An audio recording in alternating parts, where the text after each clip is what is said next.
우리 뉴욕 한성 카페가 아주 그 좋은 교제의 장으로 잘 활성화되고 있습니다.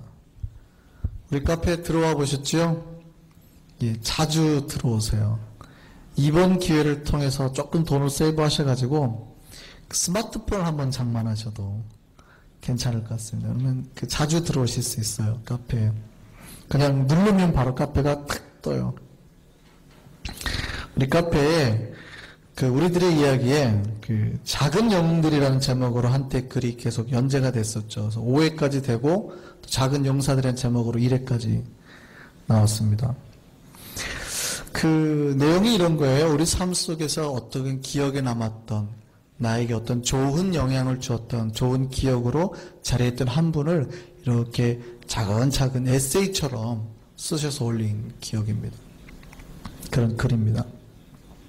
우리 마음속에 한 명씩 그런 기억들이 있죠. 제가 그 글을 보면서 저도 문득 떠오르게 돼요. 아, 나에게 그런 좋은 영향력, 좋은 만남으로 있었던 사람들이 있었지 하고 떠올리게 되는 거예요. 제가 보더니 이렇게, 맞다. 이런 좋은 일들이 있었구나. 좋은 사람이 있었구나.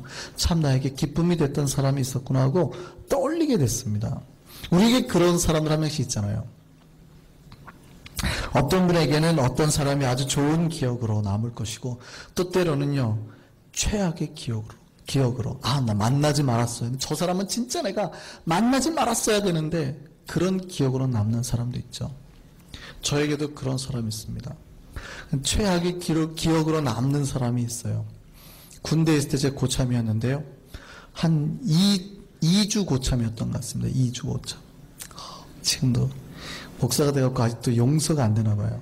용서는 했는데 상처가 치유가 안 됐어요. 그러니까 그분을 제가 용서는 한 것 같아요. 제가 정말 그분 때문에 기도를 정말 많이 했어요. 미워하는 마음이 자꾸 생기니까. 제가 신학을 할 때 이러면 안 되는데, 이거 해결 못하고 하면 안 되는데 정말 기도를 많이 했거든요. 근데 정말 용서는 한 것 같아요. 그분 만나도 제가 분노는 안 낼 것 같아요. 만약에 그분이 우리 교회 오신다, 뉴욕에 와가지고, 그럼 제가 우리 교회로 잘 할 것 같아요. 그런데 상처는 잘 안 없어지나 봐요.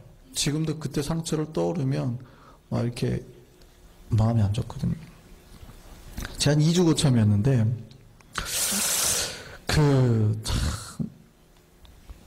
저희가 침대가 2층 침대였어요. 저는 내무부였기 때문에 2층 침대였는데, 제가 2층 침대를 썼거든요. 자는데 불침번호 서잖아요, 군대 가면.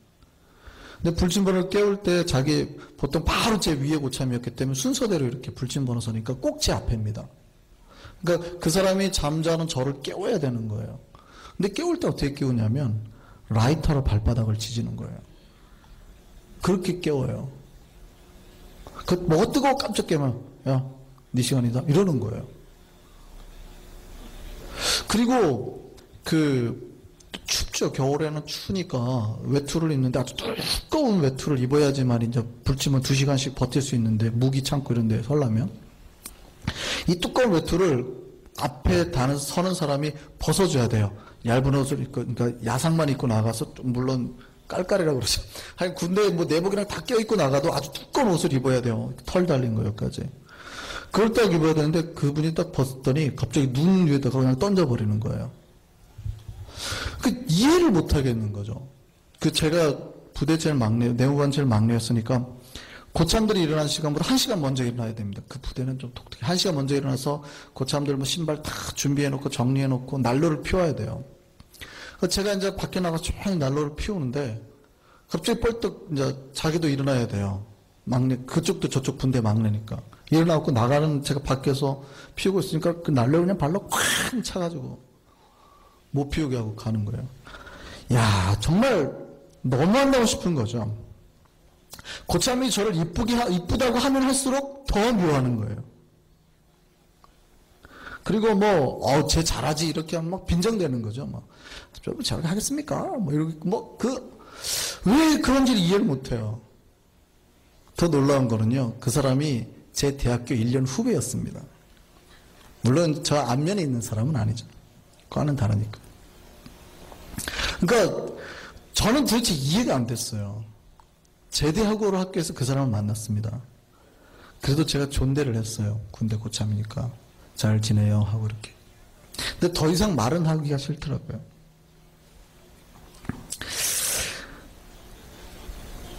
용서는 했습니다. 근데 상처가 잘 안 없어져요. 그런데요, 그랬던 기억으로 남았던 사람인 반면에 어떤 분들은요, 저에게 엄청난 감사로만 가득 채우는 분들이 있습니다. 제 주변에 저를 사랑했던 친구들, 저에게 정말 좋은 멘토가 되었던 선배들, 저를 항상 저를 잘 따라주고 저와 같이 사역했던 후배들, 좋은 기억들 너무 많아요. 제가 부임해가지고 갔을 때 저 함께 사역했고 사랑해주신 수많은 집사님들, 성도님들이 다 저에게 감사의 기도 제목으로 기억들로 다 남아있어요. 제가 물론 우리 교회도 제가 좀 일찍 젊어서 부임했죠. 부임했지만 저 첫 전임지가 30대 초반에 갔어요. 예수님의 공생의 나이랑 비슷하게 딱 시작을 했거든요, 제가. 30대 초반이니까 지금보다 더 젊었을 거 아니에요. 벌써 10년 전 얘기니까. 훨씬 젊었을 때고 지금보다 훨씬 동안이었습니다. 살도 많이 빠졌을 때예요. 그런데 연세 많으신 권사님들이나 집사님들이 아무도 어리다고 안 하시고 정말 예수님처럼 섬겨주셨어요.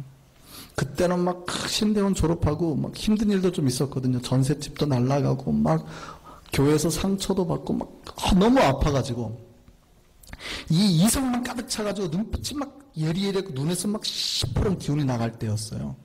막 걸어다니면 막 이 팔에서 그 바람이 맨날 난다고 그랬어요. 슉슉슉 이러고 다닐 때였거든요. 그런데요, 이랬던 사람이 나중에 눈이 반달형으로 이렇게 바뀌고 이 날카롭던 째졌던 입술이 이렇게 싹 되고 지금은 굉장히 편안해지잖아요. 제가 이렇게 편안해질 수 있는 이유가 다 그때 할머니들이, 저는 청년부 사역만 했거든요. 하나님이 저는 그 교회 가서 저걸 청년부 맡겨주시겠지. 교구 맡고 난 다음에 다른 부서로 청년부를 맡겨주시겠지. 그랬는데 경로대학을 딱 맡았어요. 그러니까 경로대학 할머니들이 맨날 이쁘다고 엉덩이 두드려주는 거죠. 어이구. 근데 전사할 때 했으니까 우리 전사님 너무 이뻐요. 신방만 가면 생선을 도미를 이 신문지에다가 땡땡 싸가지고 주시는 거예요. 우리 권사님이 첫 농사 지은 거에 첫 쌀을 우리 목사님 드려야 된다고 이렇게 해가지고 반가마를 직접 싸들고 오시는 거예요. 맨날 먹을 거를 주는 겁니다. 정말 뭐라고 할까요? 진짜 손주 챙기듯이 이 몸빼바지에서 이 골마리 까고 10,000원짜리 빼가지고 이렇게 하여간. 그러니까요, 사람은요, 사랑하는 사람을 만드는 비법을 제가 그때 배웠습니다. 저 사람을 사랑의 사람이 되게 하려잖아요.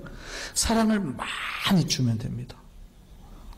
저 사람을 사랑을 많이 해주잖아요. 그럼 그 사람이 사랑하는 법을 알게 돼요. 제가 그때 알았다니까요. 저는 그때 제가 정말 잘하는 전도사인 줄 알았어요. 저는 제가 실력이 좋은 줄 알았습니다. 진짜로요.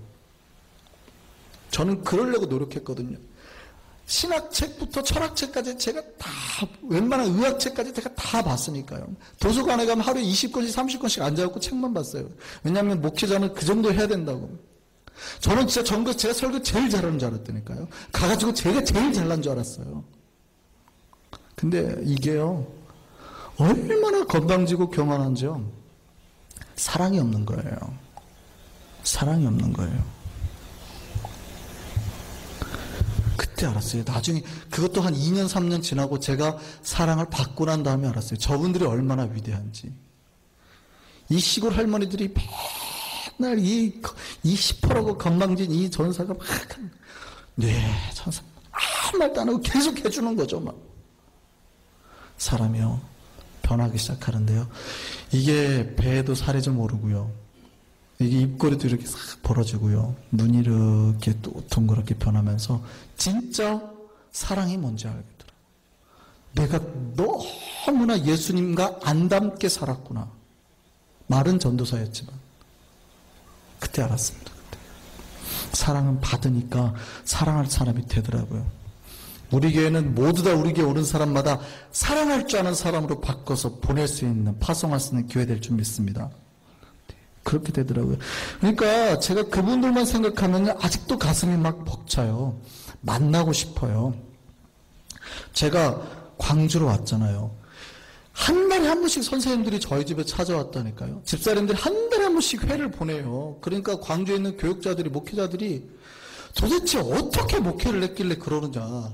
사실은 저는 목회를 그렇게 한 게 아니라 그 교회가 그렇게 하는 거예요. 제가 목회를 그렇게 한 게 아니라 누구라도 그렇게 하시는 거예요. 그러니까 깜짝깜짝 놀라는 거죠. 물론 그 교회가 다 잘하는 거 아닙니다. 잘못하는 것도 있어요. 말투가 얼마나 거치냐면요. 목사님, 이리 와보시오. 저기 뭐 집사님 그거 했어요. 내가 아까 말했어 안 했어? 그렇게 말을 한다고요. 말투가 거치. 뭐 점심 뭐 드실래요? 오늘 뭐 먹을까요? 그냥 김치찌개나 먹을까요? 뭐 그런 걸 먹는다고 그런 걸 드신다요? 그냥 이거나 드시오. 선택의 여지가 없어요. 주는 대로 먹어야 돼요. 그 때로는 거친 것 같고 이렇게 표현력들도 없어요. 되게 막 싸우려고 하는 것 같아요. 그런데도 저는 그분들이 많이 그립습니다. 그 많이 사랑스러워요. 그 이유는요. 마음 때문입니다. 마음. 그러니까 때로는 좀 서툴게 표현될 수도 있지만 그분들의 뭐가 느껴지냐면 진심이 느껴진다는 거예요. 제가 안 된다고 하는데 꼭 자기 집에 와줘야 된대요. 지금 급한 일이 있으니까 신방 와야 된다고. 제가 급한 마음으로 가면은요, 여수보다 물이 더 좋은 데가 거문도거든요. 거문도 갈치 들어왔다고. 이렇게 좋은 일은 거문도 갈치 들어왔다. 이거 가져가라고.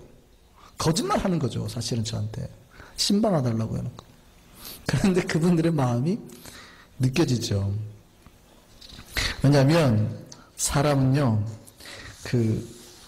진심이 전해지면 다 통해요. 진심이. 제가 처음에 뉴욕에 와서 처음에 좀 걱정했습니다. 이분들 왜 이렇게 딱딱하지? 이분들 왜 이렇게 좀 뭐라 그럴까? 힘들게 사셔서 그런가? 마음이 왜 이렇게 굳어 있을까? 제가 처음에 진짜 고민을 많이 했어요. 우리 교우들도 그렇지만 교우뿐만이 아니라 한인들이 다 그런 것 같아요. 제가 처음에 많이 고민을 했습니다. 혹시 너무 삶이 바빠서 그런가? 봤더니요. 그 마음은 이 겉의 속마음에는 따뜻한 강물이 흐르시더라고요. 그러니까 표현을 못 하시더라고요. 표현을 이렇게 좋아하면 좋아한다. 그런 말을 못 하시더라고요. 그러니까 제가 새벽 예배 마치고 집에 안 들어가면은 집사님들이 집에를 못 가시는 거예요. 빨리 가세요. 왜 안 가세요? 그러니까 쭈삣쭈삣대고 보면 말을 못 하세요. 그렇게 왜요? 제 아침밥 걱정되세요? 예. 말을 못 하시는 거예요. 그러면 제가 있으면 누가 와가지고 자꾸 커피를 사주시고 햄버거를 사갖고 오신다고 막 그러면은 고민이 들어요. 왜냐면 한 분이 그러셔야 되는데 두세 분이 사가지고 오시거든요. 그래서 제가 초기에 살이 막 쪘잖아요. 이게 우리 안에 그런 것이 있어요. 그러니까 때로는 이분들의 사랑이 아궁이 같은 사랑이구나 제가 느꼈다니까요. 우리 교우들의 사랑이 아궁이 같은 사랑. 처음에는 차디찬 적인 줄 알았어요. 구들장. 왜 이렇게 차갑지? 힘드셔서 그런가 너무 삶이. 그랬더니 은근히 불이 떼지더라고요. 은근히. 그 나중에 되니까 엉덩이가 뜨거워서 못 살겠어요. 어쨌든요. 진심이 통하는 것 같아요. 그런데 그 진심이 나중에 따뜻하게 표해주면 표현하는 얼굴도 이제 많이 웃으시고 표현하는 방법도 좀 세련되게